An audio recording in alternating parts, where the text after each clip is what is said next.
Welcome to The Explainer. Today, we're diving into the story of a man who literally changed the course of Western history. But, well, good luck finding out much about his personal life. We're talking about John Calvin, and we're going to explore the critical early years that turned a quiet, reserved scholar into a world-changing reformer. Yeah, Calvin himself was not a fan of talking about himself. But that just makes you more curious, doesn't it? Who was this guy before he became a historical giant? What was going on in his life that shaped the mind that would eventually write something as massive as the Institutes of the Christian Religion? So to really get a handle on this incredible transformation, we've got to trace his journey. We'll follow him through 5 key stages, from a childhood that was basically all planned out for him to a life of deep conviction that was, well, forged in fire.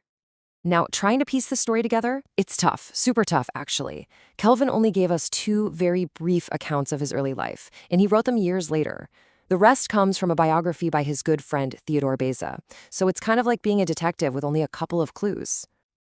All right, so he was born Jean Cauvin in northeastern France. His dad, Gerard, was a big deal at the local cathedral, a financial administrator. This put the family right in the center of the church's world. You could say his future was basically mapped out from day one. And yeah, that map had one destination, the church.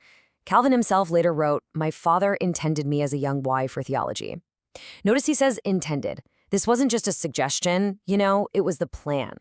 So off he goes to Paris in 1523 to start his studies. Now, his education in Paris, wow, it was a total study in contrasts. First, he's at the Collège de la Marche with this absolutely incredible teacher, Mathurin Cordier, who Calvin says taught him the true method of learning. But then he transfers to the Collège de Montaigu, a place known for being brutally strict and incredibly conservative.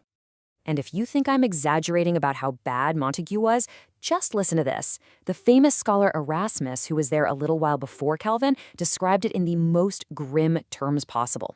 So yeah, this was the world shaping young Calvin's mind, a mix of brilliant teaching and just soul-crushing rigidity.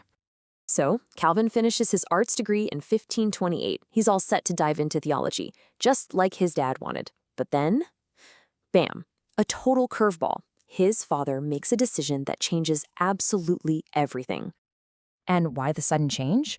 Well, it all came down to money. Calvin said his dad saw that the science of law made those who cultivate it wealthy. It was a business decision, pure and simple. So Calvin gets pulled out of theology and sent to law school. But this little detour, it would end up having these huge, unintended consequences. See, law school didn't just teach him law, it completely rewired how he thought. It gave him the skills for logic, for building systems, skills he'd later use to build his entire theology. It also led him to a tutor who taught him Greek. And this was a huge deal back then.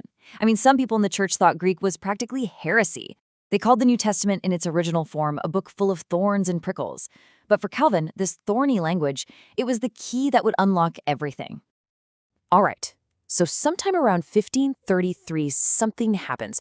The quiet, bookish scholar goes through the biggest change of his entire life. And it wasn't a slow burn. It was a sudden, explosive event that he'd spend the rest of his life trying to explain. The term he used for it was subita conversio. Now, subita can mean sudden, and that's true, but it's more than that. The real feeling behind the word is unexpected, unplanned. Think of it this way. This wasn't something he did. It was something that happened to him. And just listen to the words he uses here. God subdued his mind. Now, that's a really interesting verb. It's the kind of word you'd use for taming a wild horse. He literally saw his own mind as this stubborn, rigid thing that God had to break in order to make him teachable.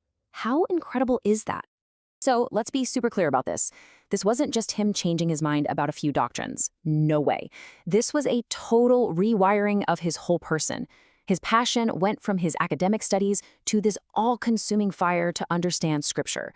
He felt like he'd been pulled out of a deep mire. And that phrase, burned with desire, that tells you everything. This was an emotional, passionate commitment that completely shatters that old stereotype of Calvin being some cold intellectual robot. Okay, so he's had this life-changing experience, but this new conviction, it came with a massive price tag.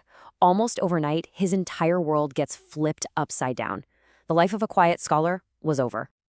And things happen fast. I mean, really fast. In November 33, a friend gives a speech, Calvin gets blamed, and boom, he's on the run from Paris. By the next May, he officially cuts his financial ties to the church. Then in October, the affair of the placards happens, and the king unleashes a furious wave of persecution. By January, he's a religious exile in Switzerland. Think about that. In a little over a year, he goes from quiet scholar to public enemy number one. And we're not talking about abstract danger here. This was real. His apartment was searched. Over 200 people were arrested, and 24 of them were burned alive at the stake.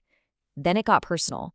His own landlord in Paris, Etienne de Laforge, a man he knew and respected, was one of them. The fear was so real that Calvin later said he sometimes wished he could just die to escape it. So that brings us to the big question, right? What on earth makes a quiet, private, bookish guy throw it all away for an idea? This whole experience of being hunted, that was the fire that forged him. It took the reluctant academic and turned him into a revolutionary leader, getting him ready for the massive work that was waiting for him in Geneva. He was learning, right then and there, in the most terrifying way possible, what his new faith was going to cost him. For John Calvin, that thorny road wasn't just a metaphor. It started as a hunted man on the run, setting him, and as it turns out, the rest of the world on a path he could never, ever have imagined.